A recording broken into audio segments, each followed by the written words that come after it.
Lundy's not here. Glenn Lundy. I don't know if you heard that guy's name. No. Rise and Grind. So you let me know when we're live, even if we're doing some banter. So yeah, please tell me the reason you were late to your interview today was because of Uncle Kracker. Please tell me. No, you said your wife, but just. It was not. Literally, my wife and I laid in bed this morning. Just cuddled and just enjoyed the time? We had no kids, no dogs, no schedule. Nothing. No one blowing my phone. When do you ever have that time? Never. So that's why she said, why don't we just take a time? And then she met Carrie. Well, you did have a schedule. You're supposed to be with me. I know. And she's like, oh, it's just Joey? Let me ask you a question. I got Joey, I got Lori Miller. Let's see. Well, you know, you are good looking. Yeah, but not that good looking. You know. It's Joey Little with Modern Dealership Magazine. We are here in the box at the NADA Show 2020. I am with a man that may look familiar if you've paid attention to our videos in the past in NADA, Mr. Terry Miller. Terry Miller, now Missouri resident, longer California. That's right, no longer. About 6 months ago, sold it all and came out to the Midwest. Yeah, usually people sell everything and go to Hollywood. You went the opposite direction. But I do have to say, since you came to Kansas City, the Chiefs have won a Super Bowl. See, and every playoff game I've gone to, they've won. I've got the Super Bowl under my belt. So you may not be leaving anytime soon. I'm not going anywhere, man. I love it. So Terry Miller, of course, general manager at Galpin Ford. How many years were you there? So I was at Galpin 32 years. Yeah, 29 of those you guys spent at #1 in the country. #1 in the world. In the world. In the world, yeah. And that was volume?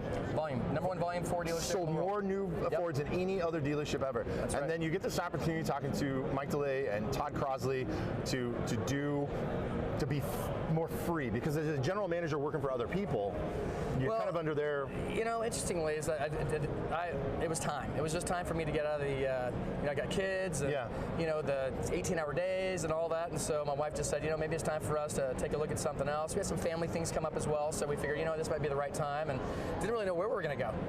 And you just knew that you needed to do a little change of pace. Needed to do something, so we pulled the chute, and then I had a bunch of opportunities come my way, and when Todd and Mike approached me, I figured, you know what, I can't think of a better fit, man. Let's do this. So, and you've been a Kansas City Chiefs fan most of your life. I have. So my grandmother and her sisters, all from KC, and they, own Hallmark stores and all that out there. So used to visit when I was a kid. We used to drive out in the summertime when I was like 10 years old in her 1970 Granada with no air conditioning in July. Really?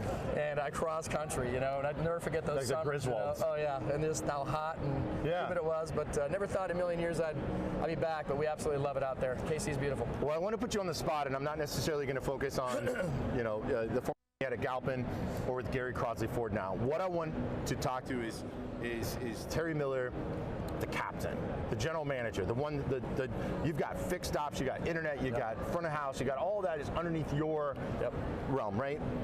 I've got a dealership, and I've just brought you in. What are the first five things that you look at?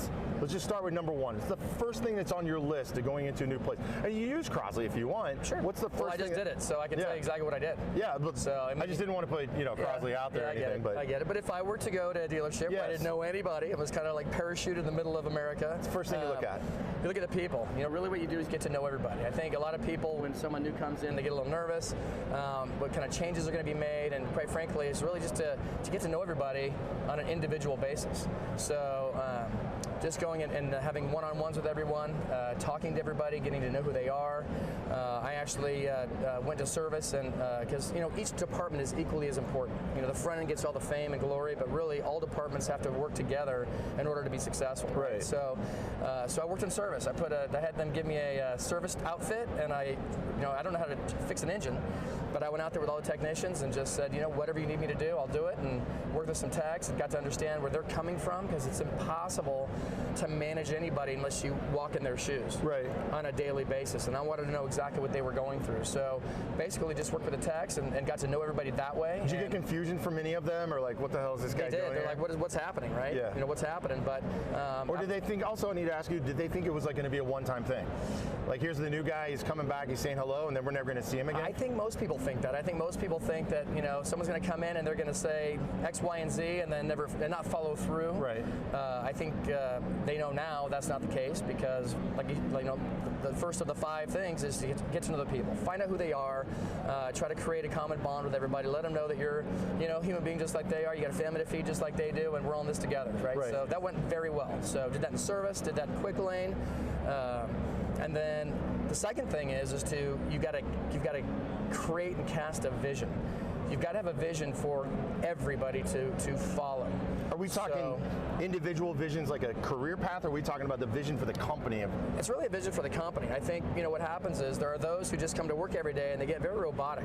And I use robotic in a very serious way because that's really what it becomes. You come in, you punch a clock, you fix a car, you leave. You come in, you say hello to customers, and you leave. And there's that lack of connection and communication amongst all the departments. So in order to get them to communicate and get everybody on the same page, you've got to have a global vision. So what we did, or what I would do, if I were going into a store, if you were to do this, I would set a vision meeting. I'd put a plan together based on the information that you receive. So you take the information from the employees when you do your one-on-ones, you find out where the pain points are, what they need, you pick the top 5 or 6 things. Before you get in, give me an example of a couple questions that you would ask in a one-on-one with an employee of Very, very, very simple. It's they're very casual. So these discussions are very casual discussions. So you don't have a list of like, no, the bathroom's too dirty for you. Yeah, no. You just see. This is what happens. What happens is if people feel you care about them, they will then open up and just start sharing. And what you want is really I don't want to push the witness or lead the witness. I don't want to lead them anywhere. I just want them to just share with me, right? Yeah. So what I found is that, or what you would find is, if you were to do this, you'll find there's a common theme once you speak to all the employees. When you sit them down and I say, Joey, by the way, I'm Terry, here's my story, and that's why I'm here. Right. I'm in it to win it. I'm here to win. I'm not the 1 month wonder where I'm going to be here and be gone. I sold everything I had just to come here, so I've got a lot at stake here to make sure we're successful, but I can't do that without you. So tell me about yourself. How long you've been here for? What's your dreams? What are your goals? What is it you're trying to? So they're giving you information, and you're learning a lot about the culture. Yes. From all these bits of information that are coming in. Absolutely. Where there's smoke, there's fire. That's right. Right. So really what happens is then you'll start hearing the same thing. You start talking to everybody, and you hear that some of the 4 or 5 or 6 of the same things are being said by all these employees, and then you take that and you address them.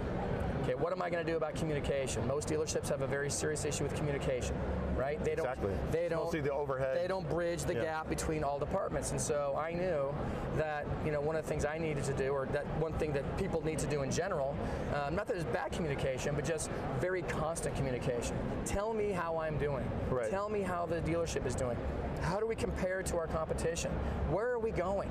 So if I were to do this, I would then have what we call a vision meeting. I would take all that information, and then I would say, and I would create a vision for each department, and then I would share that vision with all employees. What I do is that I share it not only with the employees, but with their spouses, because if you think about it, spouses probably wonder what what our employees doing as well, but they're at work. Right. And I want to get them involved. So if I've got somebody that's there from 8 o'clock in the morning till 9 o'clock at night. If they're working 12 hours or 14 hours. What are you doing? Yeah. So I want them to know. And then I want to thank them for being supported in that, because we all know that if we got support at home, we're going to perform way better at work. Easier. You're not constantly looking at your phone when you're in trouble. So that works really, really well.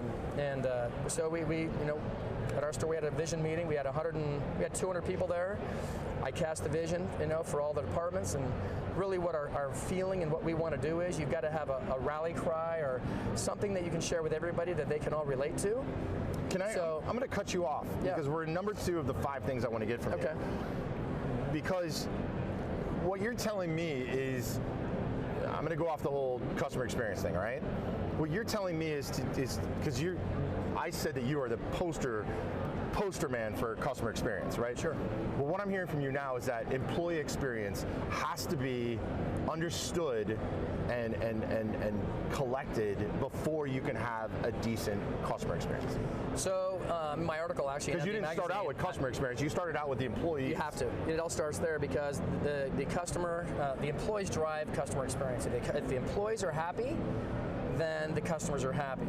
If the employees have their heads down and they're unengaged, customers have their heads down, they're unengaged. So it's really creating that feeling with the employees, which then... That's your first 2 things. You're talking employee, vision for the employees. You have to do they have something to look forward to or something to work towards. Everything I say is about employee and customer experience. It's not just customer experience, it's employee experience for sure. You said something to me yesterday that kind of resonated, is that one of the small, tiny changes that you made is that if somebody walks into Gary Crosley Ford and they ask the receptionist, Heather, which I love love Heather, where the restroom is that in the past, and nothing against Heather, she may have just pointed and said, well, it's just right down the hallway to the left. Yep. You implemented that Heather now gets up and escorts the customer where the restrooms are. You know, it's funny.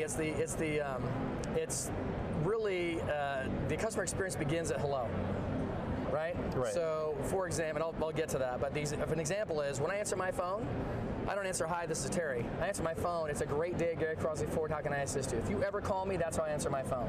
If you call our store, that's exactly what they're going to say. But it's really that Ritz-Carlton experience, right? I understand completely that a customer can buy a car anywhere. Right. Why would they choose me? It isn't always just about price. It's about how they feel. So when you walk into our dealership or a dealership and the receptionist greets you with, hey, welcome to Gary Crosley Ford, how may I assist you? And they say, yeah, I'm looking for the bathroom. There is no longer a pointing.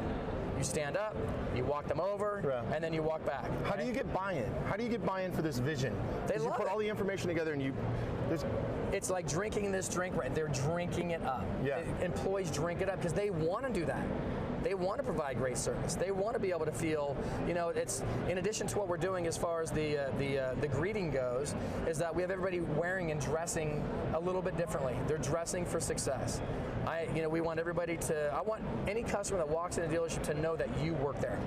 So you're going to have So there's no mistake. There's no mistake. You're going to have a shirt on, that has the company logo on it, right. or a suit, or something like that. This is very interesting because I get in a lot of trouble with my fiance. If I'm at a restaurant and a manager does approach the table and they're not logoed up or they don't have something on there, and it's just I ask them if they'll say, hey, is everything going well here? And I'm like, wait, who are you? Yeah, like, what are you asking me for? Like, no, I'm a manager. It's like, oh, well, I know it, but that makes a lot of sense. But see, people feel better. So when I wear something nice, I feel better. If I wear a suit to work, I just feel better. If everybody's wearing their company, garb, they just feel better. And so let's start your day off right by feeling better. And now you're really on the spot, right? Because now you've got that company, garb on, and now, you're on stage. When you're at work, you're on stage. Take that pride. I'm prideful to be here, and the customers can point out who you are. But it really is that it's really a neat thing to watch happen, where you can transcend, or not transcend, but you can change not just the culture, but the vibe. When you walk into the showroom, the vibe is different. But you're always going to have a percentage of people that are not going to buy in. Do they just kind of, do you have a way to try to work with them, or is that? I do. So when you have your one-on-ones, when you do number one and you're talking to all the employees, you'll get a pretty good idea of the people that are a little bit tougher to crack. Those are the people I work on even harder. For me, I don't get angry when that happens. Right. I think of it as not a challenge, but almost I'm going to turn you. Yeah. Right. I'm going to turn you into someone that really, that is going to rally with the rest of us. Because there's those people in every company, and it's not because they don't like people. They're just not. They're that person that's robotic. They just come in, they do their job. But we want more than that. We want people that actually really, really care. And the way you build that, and the way you build that feeling with employees is to show that you care. Yeah. And if you care about them, they will reciprocate. So it is. For sure. It's got to be infectious. I mean, because you're very positive all the time. And every time that I've got my disclaimers. I bought my last 5 vehicles at Gary Crosley Ford before you were there. The last one I bought, you were there. Yeah. And you came out, you said, what's up? And you're a hugger. You're not a handshaker. You're not a high fiver. Yep. Is it that intimacy also? Does that add to the comfort, the pride that the employees? Well, I think it shows that there's compassion, right? It shows that you're compassionate, and it shows that that you do care more on a personal level. Yeah. It isn't just you're an employee, because what I tell everybody is we're all the same. I just happen to be the person that is responsible for our success. Quarterback. But other than that, we are all the same. Yeah. Right? If we have a joke at work, I say my office is the cone of silence. When you come in my office and you close that door, anything you say to me is between you and me, so that you can be heard. Is that open for non-employees as well? Like if I just want to come talk? Anybody. Is it? Anybody. Frankie sat next to me. She's my assistant. Yeah. Wonderful. But she laughs because she says, Terry, when you're not here, it's just this office is just dead. The moment you walk in the door, it seems like the floodgates open. Because we do have that open door policy. And yeah, it does get in the way of getting some things done, but that's way more important than sitting, and doing reports all day. Right. Really being with everybody and connecting as much as you can with customers and employees. is the holy grail in any dealership. So number one, you're coming in and you want to talk to every employee, and you want to get feedback from every employee. Number two is taking the feedback that you're getting and you're creating a vision for the company, and you're going to share that vision with the employees. Yep. What's number three? Number three is the fun one. Number three is the expectations. So in light of all this happy, joy, and everything else, we also have to have and set expectations for everyone. Everyone that works there has to have a standard of sorts, where I've got expectations of you, Joey. You're a great guy, and I love hanging out with you, but you still need to perform. You need to expect this. So basically what I did was, or what you would do if you were going into a new place, is that you'd set expectations for every department. Along with those, you'd have minimum standards. So you hold, a group meeting with that department and say, this is what our expectation is, and I'm going to share this with everybody. So I'm going to give an expectation or share an expectation that we can all agree to. I'm going to have an expectation for you, Joey, that you feel is achievable for you, so we have buy-in, and now I'm going to hold you accountable for that. And if you hit that number or you hit that expectation, that's fantastic. If you don't, were the employees thirsty for that? Employees, because I can see that they would be thirsty for that. Every employee wants to know if they're doing good or bad. And then besides sales goals. Yeah. Because it's always, dealership's always been sales goals. This isn't just how about many units sales. And what gross are you? Sales is a part of it. Obviously, that's the front end, but that's why this is so great, is because people behind the scenes that are not customer facing are involved. Right. Right? Sales isn't getting all the glory because they're the front of the dealership. Do you think that led to the division between sales and the rest of the dealership, because sales knew their expectations? The rest of the dealership kind of felt like second-class citizens because it's they didn't have those? At Crosley, Todd created a great symmetry, a great vibe. So there wasn't that much there, but in general, yes, there is definitely in most dealerships a division between sales and service, right? From my experience, and so I always call it bridging the gap, right? Let's make a bridge. Let's build a bridge between the sales department and parts, sales department and service, sales department and quick lane. Right. Right. Let's build that bridge, and that's exactly what this does. It builds a bridge because. This question 3 you asked, well, actually number 4 is where I'll get to the really fun part, but number 3 really is just setting those expectations, letting everybody know that you're going to hold them accountable, and then actually holding them accountable. Yeah. Because there are companies that will, after 6 months of an employee being there, or 6 years, just walk up one day and say, Joey, by the way, it's just not working out. Right. Well, nobody ever should have no idea that. Why they are. That should never happen. If that's going to happen, the employee should know way before it happens. As a matter of fact, the employee should probably say, you know what, based on our conversations and the expectations you have of me, I'm just not cutting it, I'm out. Right? That's how it should be. Nobody should ever be surprised that they were let go. So by setting these expectations, right, it makes it very, very clear, right? And it's something that works for everybody. Great. What's your last one? What's number 5? Okay, so actually it's number 4, but I don't want to get too worried. I put number 4 in there as you said expectations. Number 4 was acting on those expectations and making sure that they are followed up on. So that's the deal. So that's the trick. The trick is and this is where the rubber meets the road is to be able to have a process in which you share their results with them regularly. So I call it the countdown. I do a countdown every day. Every single day I do a countdown, and every single employee gets an email from me every day. And it says, this is how we're doing in service, this is how we're doing in parts, this is how we're doing in quick lane, this is how we're doing in sales, based on the vision that we cast. So for example, if my... I'm going to take a drink of your Monster. Oh, you got it. Yeah, tickle. No problem. So for example, if my goal for the month of February is to sell 100 new Fords, and my goal for February in service is to write 3,600 hours, and my goal in used cars is to sell 110 vehicles, right? Everybody in the store gets a countdown. They can see what our goal was and where we actually are. And I find that people come into my office going, Terry, we're only 3 away. Right. Or we're only 100 hours away. And what that does is you really see towards the end of the month, if they're close, they're just killing themselves to hit the number. It's like watching, excuse me, because I have this weird tickle going on. It's like getting to every week the NCAA standings, where you're at, 3rd place, 4th place, 5th place. Instead of just at the very end, you find out you were 1st or 2nd. Yep. Well, Wow, what is going on in this room now? I don't know. I'm so inspired. It's choking me up. I'm crying. It's okay, Joey. Terry Miller, thanks for joining me. We went over time, but we're good. We got 5 great things from you. Great. We're going to write an article from this. Okay. If you don't mind. Sure. Because I think it's great. I think dealerships need to know it. Yep. I'm going to go drink some water. Great. Terry Miller's here. If you need to get a hold of him, you call him. It's going to be a great day at Gary Crosby Ford, right? That's right. Thanks so much, Joey. I appreciate it. Thank you. Have a great day. Feel Yeah. better. All right. Holy moly.